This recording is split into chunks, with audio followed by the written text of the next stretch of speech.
అసలు ఏమైంది? ఏం జరిగింది? కూలి పనులు చేసుకునే యాదగిరి తన కుటుంబంతో సహా ఇక్కడ పొలాల పక్కనే నివసిస్తున్నాడు. సాయంత్రం సమయంలో యాదగిరి కూతురు చిన్నారి తన సోదరితో కలిసి ఆడుకుంటూ ఉండగా ప్రమాదవశాత్తు బోరుబావిలోకి జారి పడిపోయింది. సమాచారం అందుకున్న వెంటనే అధికారులు యుద్ధ ప్రాతిపదికన సహాయక చర్యలు చేపట్టారు. బోరుబావి దగ్గర పాప తల్లిని తీసుకొచ్చి మాట్లాడించారు. తల్లి మాటలు గుర్తుపడుతుందని ఆమెతో తాడు పట్టుకోమని చెప్పించారు. చిన్నారి ఏడవకమ్మా, తాడును పట్టుకోమ్మా అంటూ పలుమార్లు తల్లితో మాట్లాడించారు. తల్లి మాటలతో చిన్నారి స్పందిస్తుందని పదే పదే ఆమెతో మాట్లాడిస్తూ వచ్చారు. ఇలా చాలాసార్లు తాడుతో ప్రయత్నించారు. రోబోటిక్ హ్యాండ్ టెక్నాలజీ సాయంతో కూడా పాపను కాపాడటానికి విశ్వ ప్రయత్నాలు చేశారు. ఇక ఈరోజు ఉదయం 9 గంటల ప్రాంతంలో బోర్వెల్లో పాప పరిస్థితి ఎలా ఉందో తెలుసుకునేందుకు కెమెరా సాయంతో లోపల రికార్డ్ చేశారు. ఆ దృశ్యాలే మీరు ప్రస్తుతం స్క్రీన్పై చూస్తున్నారు.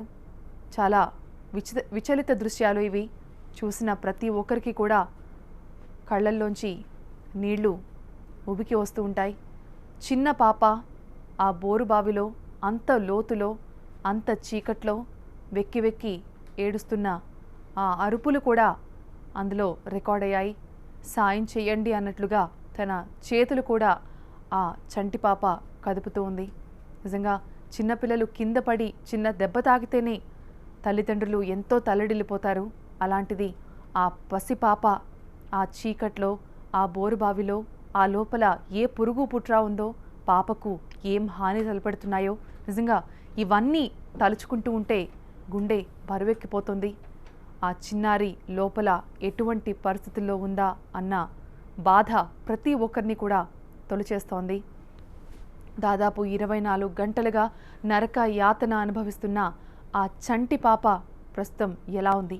అసలు ఆ చిన్నారి సజీవంగా బయటకు వస్తుందా అన్న ఆశలు అంతగంతకి సన్నగిల్లిపోతున్నాయి.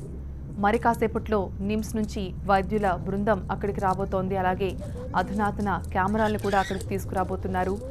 పాప 40 అడుగుల లోతులో ఉన్నప్పుడు తీసిన దృశ్యాలివి. అప్పుడు పాప అరుపులు అందులో రికార్డ్ అయ్యాయి. పాప చేతులు కదుపుతున్న దృశ్యాలు కూడా మనకి కనిపించాయి.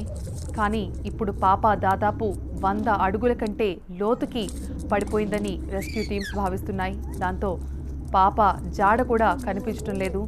అందుకే అధునాతన కెమెరాల సాయంతో పాపను కనుగొనే ప్రయత్నం చేస్తూ ఉన్నారు.